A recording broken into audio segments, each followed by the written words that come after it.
PM Narendra Modi Delhi में सशक्त नारी विकसित भारत कार्यक्रम में हुए शामिल। पीएम ने रिवॉल्विंग फंड, सामुदायिक निवेश फंड और बैंक ऋण के साथ नमो ड्रोन दीदी को ड्रोन वितरित किए।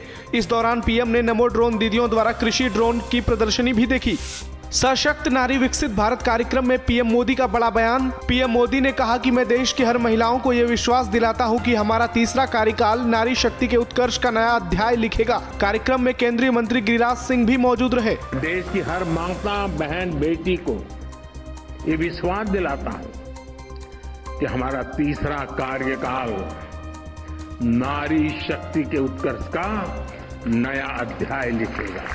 सशक्त नारी विकसित भारत कार्यक्रम में पीएम मोदी ने विपक्ष पर साधा निशाना। पीएम ने कहा, जब भी मैंने महिला सशक्तिकरण की बात की, कांग्रेस जैसी पार्टियों ने मेरा मजाक उड़ाया और मेरा अपमान किया। जब मैंने लाल किले से आपके सशक्तिकरण की बात की, दुर्भाग्य से कांग्रेस जैसे देश के राजनीतिक दल, उन्होंने मेरा मजाक उड़ाया, मेरा अपमान किया। सीएम योगी आदित्यनाथ और बीजेपी सांसद रवि किशन के बीच मंच पर दिखी जुगलबंदी। योगी ने कहा, रामगढ़ ताल के किनारे रवि किशन ने एक मकान हथिया ली है, जिसके बाद रवि किशन ने खड़े होकर कहा कि मकान पैसे से खरीदा है महाराज। इस पर योगी समेत मंच पर मौजूद तमाम लोग खिलखिलाकर हंस पड़े। रामगढ़ ताल के ही ठीक किनारे रवि किशन जी ने एक मकान हथिया लिया। पैसा लिया उन्होंने, पैसे से खरीदा। बहुत सुंदर मकान बनाया।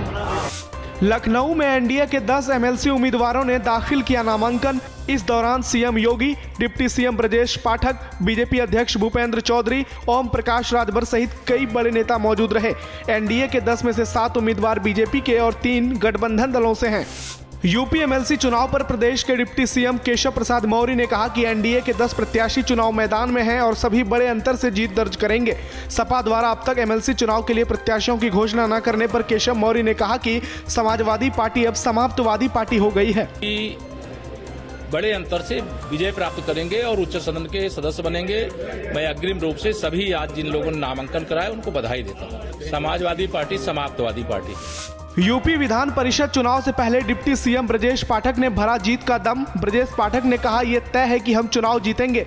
विधान परिषद चुनाव के लिए 21 मार्च को सभी 13 सीटों के लिए वोट डाले जाएंगे। भारतीय जनता पार्टी के सभी प्रत्याशी चुनाव जीतेंगे तो तय है। लखनऊ में राष्ट्रीय शोषित समाज पार्टी के अध्यक्ष स्वामी प्रसाद मौर्य ने कहा कि इंडिया गठबंधन इस समय देश की आवश्यकता है। गठबंधन किस रूप में हमारा उपयोग करना चाहता है, ये गठबंधन के साथियों को तय करना है। हमारा मकसद है भाजपा हटाओ, देश बचाओ। इंडिया अलायंस इस समय देश की आवश्यकता है, इसलिए इंडिया गठबंधन को हमने समर्थन देने की बात राष्ट्रीय शोषित समाज पार्टी के गठन के दिन ही किया था। आज भी उस पर मैं कायम हूँ।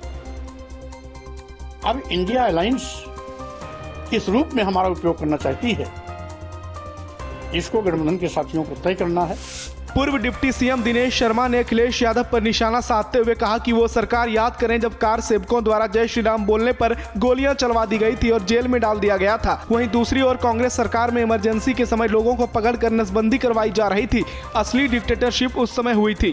कार सेवकों की जो गोली से मारकर उनकी हत्या की गई वो उचित है, और लोगों को जरूरत पड़ा उन पे गोली चलाएंगे, वो डिक्टेटरशिप नहीं था। वो डिक्टेटरशिप नहीं था जब राम का नाम लेने पर एक लोगों को उठाकर जेल में भर रहे थे। 1975 की इमरजेंसी में प्रेस पे एक लाइन लिख दो तो बंद, रास्ते चलते उठा के लोगों के नसबंदी कर दे, वो डिक्टेटरशिप नहीं थी। प्रबुद्ध वर्ग सम्मेलन में पहुंचे दिनेश शर्मा ने कहा कि जनता ने मन बना लिया है कि बीजेपी को प्रदेश की सभी 80 सीटें जिताना है। उन्होंने कहा कि मोदी जी ने कहा है कि अब की बार 400 पार तो शायद जल्दबाजी हो गई। देश की जनता बीजेपी को इससे भी बड़े आंकड़े से 2024 का चुनाव जिताने जा रही है। आगामी जो लोकसभा का चुनाव है वो स्वयं लड़ रही है और सबको रिजल्ट भी पहले से पता है कि रिजल्ट क्या होने वाला है। और जो मोदी जी ने कहा है 400 पार, मुझको लगता है वो जल्दी में बोल गए। अब 400 पार से भी कहीं अधिक का आंकड़ा पहुंच रहा है। अयोध्या पहुंचे राजस्थान के सीएम भजनलाल शर्मा ने कहा, मुझे आज अयोध्या शहर पहुंचकर खुशी हो रही है। मैं पीएम नरेंद्र मोदी को धन्यवाद देता हूं कि रामलला का इतना भव्य मंदिर बना है। भजनलाल शर्मा ने कहा कि राम हमारे रोम रोम में बसे हैं। मैं देश के यशस्वी प्रधानमंत्री नरेंद्र मोदी जी को बहुत बहुत धन्यवाद और साधुवाद देना चाहता हूँ कि उन्होंने इस देश नहीं दुनिया के सबसे बड़े इस सांस्कृतिक महत्व वाले केंद्र को इतना विशाल रामलला का मंदिर बनके तैयार हुआ है। बीजेपी के राष्ट्रीय महासचिव तरुण चुग ने कांग्रेस पर निशाना साधते हुए कहा कि सोनिया और राहुल का भानुमति का कुनबा लगातार बिखर रहा है। उनके सहयोगी दलों के नेता ही इस कुनबे को नहीं मानते हैं। वहीं दूसरी तरफ पीएम मोदी का परिवार लगातार बढ़ रहा है। सोनिया राहुल गांधी का भानुमति का कुनबा लगातार बिखर रहा है और ये भानुमति का कुनबा जिसे उनके सहयोगी दल ही नेता नहीं मानते। बीजेपी सांसद अनंत हेगड़े के बयान पर गौरव भाटिया ने कहा कि ये पार्टी का अधिकृत बयान नहीं बल्कि उनका निजी वक्तव्य है। पार्टी ने इस बयान को लेकर उनसे स्पष्टीकरण भी मांगा है। बता दें कि बीजेपी सांसद ने कहा था कि 2/3 बहुमत दो तो संविधान बदल देंगे। बड़ी स्पष्टता से हम ये कहना चाहेंगे वे पार्टी का अधिकृत बयान नहीं है। अयोध्या के सरयू नदी में स्नान कर रहे 3 बच्चों की गहरे पानी में डूबने से मौत हो गई। गंभीर हालत में रेस्क्यू कर बच्चों को अस्पताल ले जाया गया, जहां डॉक्टरों ने उन्हें मृत घोषित कर दिया। बता दें कि बच्चे कानपुर नगर के रहने वाले थे। कानपुर नगर से जो है 6 बच्चे यहाँ सरयू नदी में स्नान करने के लिए आए थे, जिनमें से 3 बच्चे गहरे पानी में उतर जाने के कारण डूब गए।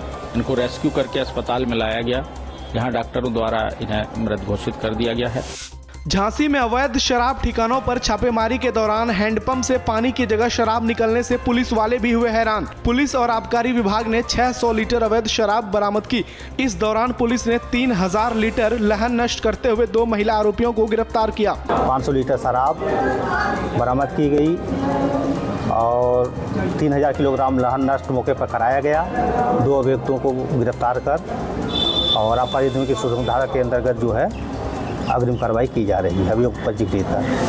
सहारनपुर में बीच रोड पर बंदर ने एक बालक को नोचकर जख्मी कर दिया, जिसकी तस्वीर सीसीटीवी कैमरे में कैद हो गई। वीडियो में साफ दिख रहा है कि बंदर एक बालक पर झपट रहा है और बालक जान बचाकर चीखता चिल्लाता हुआ भाग रहा है, लेकिन इस दौरान वहां मौजूद लोग तमाशबीन बने रहे। महोबा में शराब छुड़ाने की दवा पीने से 2 व्यक्तियों की हुई मौत। मृतक के परिजनों ने दवा देने वाले वैद्य पर लगाए गंभीर आरोप। फिलहाल पुलिस कर रही है संवेदनशील घटना की जांच। इसको भी शराब की लत थी।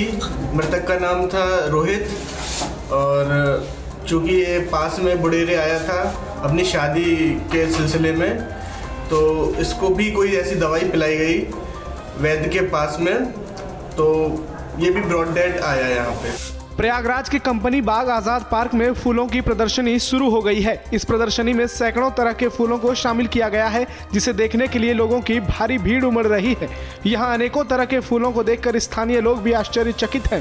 ये आज मंडल स्तर की मंडलीय फल साग भाजी पुष्प प्रदर्शनी लगाई गई है, जिसमें फल, सब्जियाँ, फूलों के, गुलाब की विभिन्न प्रजातियाँ, गेंदा की विभिन्न प्रजातियाँ, सब्जियों के कई प्रकार के और गमलों में भी बाहर से जो पौधे लाए गए हैं उनका प्रदर्शन किया जा रहा है। गमलों में सब्जियों की खेती का भी यहाँ पर प्रदर्शन किया जा रहा है। हाथरस में दबंगों से परेशान एक पीड़ित परिवार ने घर के बाहर लगाए पलायन के पोस्टर। बीती रात दबंगों ने घर की दीवार और शौचालय के गेट को तोड़ दिया, साथ ही जान से मारने की धमकी भी दी, जिसके बाद घर की महिलाओं को बाहर शौच के लिए जाने के दौरान काफी दिक्कत हो रही है। पीड़ित परिवार ने पुलिस पर भी सुनवाई नहीं करने का आरोप लगाया। कारण ये सब हमें शौचालय तोड़ दी सर, हमारे बच्चे परेशान है, हमारी बहू बारह कहते नहीं है, बहू बेटा और हम रहते हैं तो हम लैट्रिन को भी परेशान है सर। रायबरेली में सड़क उखड़ने से स्थानीय लोगों ने ठेकेदार और पीडब्ल्यूडी विभाग के खिलाफ कार्रवाई की मांग करते हुए जमकर नारेबाजी की। करीब 10 लाख रुपए की लागत से एक दिन पहले ही सड़क निर्माण का कार्य किया गया था। आरोप है कि विभाग और ठेकेदार की मिलीभगत से ही ये खेल चल रहा है। वहीं इस मामले में पीडब्ल्यूडी विभाग के अधिकारी कैमरे के सामने कुछ भी बोलने से बच रहे हैं। ये रोड बन रही है बिल्कुल खराब, कल बनी आज ही उखड़ रही है। इस तरीके से बनेगी तो कैसे होगा। ठेकेदार से बात हुई थी तो उन्होंने कहा था कि हम पहले बराबर बढ़िया बना करके साफ करके बना के जाएंगे। अब बताइए किस तरीके से छोड़ के जा रहे हैं।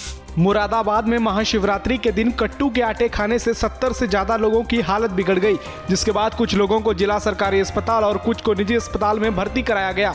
वहीं प्रशासन ने फिलहाल प्योर ब्रांड आटे की बिक्री पर प्रतिबंध लगाई है, साथ ही दुकानों से कट्टू के आटे के सैंपल भी लिए जा रहे हैं। तो यही था कि अभी 2-3 घंटे पहले फोन आया था कि इस तरह से जो है फूड पॉइजनिंग का ये कट्टू के आटे में जो व्रत रखे उनकी वजह से थोड़ा सा ये हुआ है, कुछ तो अपने आप ही वहाँ चले गए, कुछ पेशेंट हमारे यहाँ भी एडमिट हैं अभी। यहाँ पे कितने अभी तो फिलहाल तो 5 हैं, 4 और आए हैं अभी।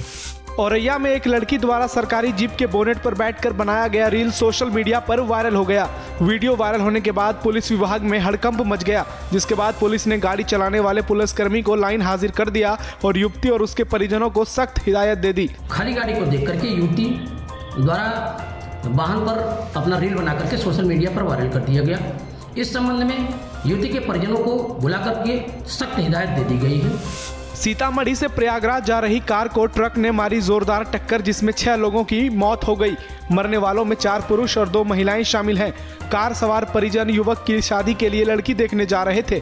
मामला 2 थाना क्षेत्र से जुड़ा है, जिसके कारण पुलिस वालों में भी विवाद हो रहा है। ट्रक वाले ने टक्कर मार दिया, जिससे हमारे इन लोग के 6 लोग खत्म हो गए, 3 लोग BHU में रिफर कर दिए गए। सीतामढ़ी से इलाहाबाद आ रहे थे किसी काम से। दिल्ली में नमाज पढ़ते वक्त नमाजियों को लात मारने का मामला तूल पकड़ता जा रहा है। इसके विरोध में अलीगढ़ के जिला मुख्यालय कलेक्ट्रेट पर कांग्रेस और बसपा के पदाधिकारियों ने मिलकर सामूहिक प्रदर्शन किया। इस दौरान कांग्रेस और बसपा के कार्यकर्ताओं ने आरोपी पुलिसकर्मी पर देशद्रोह का मुकदमा दर्ज करने की मांग की।